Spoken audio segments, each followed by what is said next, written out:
Wow, GE Aerospace just dropped what you can only call a blowout quarter. We're talking about some truly staggering growth here, with numbers that honestly you have to see to believe.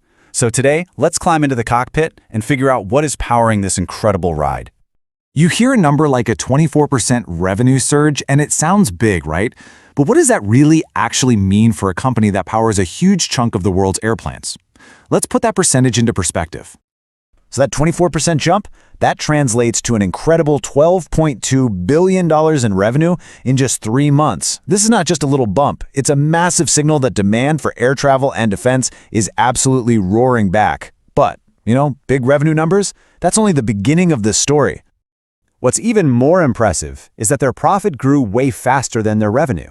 A 33% increase in profit tells you they're not just selling more stuff, they're getting way more efficient. They're turning all that extra business into a much bigger bottom line. They're not just growing, they're growing smarter. And here it is. This is the number that really hits home for investors. A 44% surge in adjusted earnings per share, which is really a key measure of profitability. That's the kind of thing that makes Wall Street snap to attention. It shows that all this financial strength is flowing directly to shareholders. So the big question is, how on earth did they pull this off? All right, to really understand this performance, we've got to look under the hood. We're going to break down these headline results by digging into the 2 main divisions that make up GE Aerospace. So GE Aerospace is really driven by 2 powerful engines. You've got the bigger one, commercial engines and services. This is all your engines for Airbus and Boeing jets, which brought in about $8.9 billion. Then you have defense and propulsion. That's for military aircraft, which added almost $2.83 billion. Both sides had incredible growth, so let's start with the commercial side of things. Okay, the commercial side of the business. This is where the real magic is happening right now, especially in services. See, it's not just about selling shiny new jet engines. It's all about what happens for decades after that initial sale. Think of it like the classic razor and blades model, just on a gigantic scale. Selling a new engine, that's the razor, is just step 1. The real long-term money comes from servicing that engine over its entire 20 to 30-year lifespan. Those are the blades, the spare parts, the repairs, the major overhauls, all the stuff that's absolutely essential to keep a multi-million-dollar machine flying safely.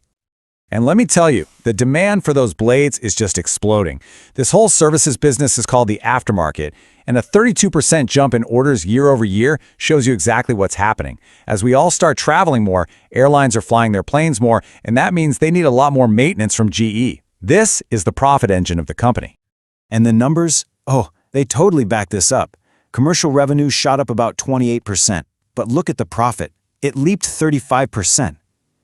So why the difference? It's all that high-margin services work. You can see it right here. Shop visits were up 33%, and spare parts revenue grew by over 25%. Every single one of these metrics is pointing to a booming aftermarket. But hold on, the commercial business wasn't the only star of the show here. The defense and propulsion technology side. Well, it had a truly remarkable quarter itself, fueled by strong government spending and global demand for advanced military tech. The revenue growth on the defense side was a super strong 26%. This reflects a huge demand for GE's advanced military engines, for fighters, bombers, helicopters, the whole shebang. But just like with the commercial side, the profit story is even more dramatic. A 75% surge in profit, that is just phenomenal. This was driven by a mix of selling more, selling higher value products, and getting better prices for them. And it all more than covered any hits from inflation.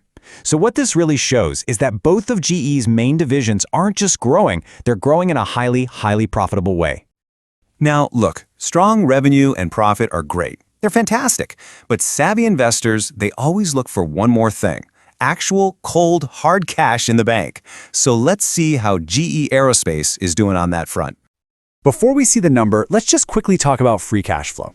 In the simplest terms, it's the real cash a company has left over after paying all its bills and investing in itself.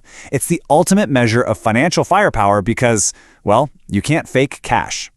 And GE generated a staggering $2.4 billion of it in just 3 months. This is the fuel that lets the company pour money into future tech, go after new opportunities, and, this is a big one, return money to shareholders through things like dividends. It's the sign of a very healthy, very well-run machine. So, with a quarter this strong in the rearview mirror, It's really no surprise that GE Aerospace felt confident enough to raise its expectations for the whole year. They are basically recalibrating their flight plan, and they're aiming higher. This table just lays it all out. The company now expects their full-year earnings per share to be between $6 and $6.20, which is a really significant jump. They also boosted their outlook for defense revenue and even guided to a better tax rate. This is just a massive signal of confidence in their momentum. And this is not a company that's just sitting back and counting its profits. They are investing heavily in the future of flight. This past quarter, they completed a huge supersonic test campaign, they partnered up on some exciting new hybrid electric tech for sustainable aviation, and they hit record production for their workhorse LEAP engines. They are actively building the future right now. This quote right here really wraps it all up. GE's business model with that heavy focus on the aftermarket isn't just about growing when times are good. It is built for resilience. Think about it. Even if new plane orders slow down, that massive global fleet of thousands of aircraft still needs to be maintained. That provides a stable, reliable stream of high-margin cash no matter what the economy is doing. So we end with a big question for the future.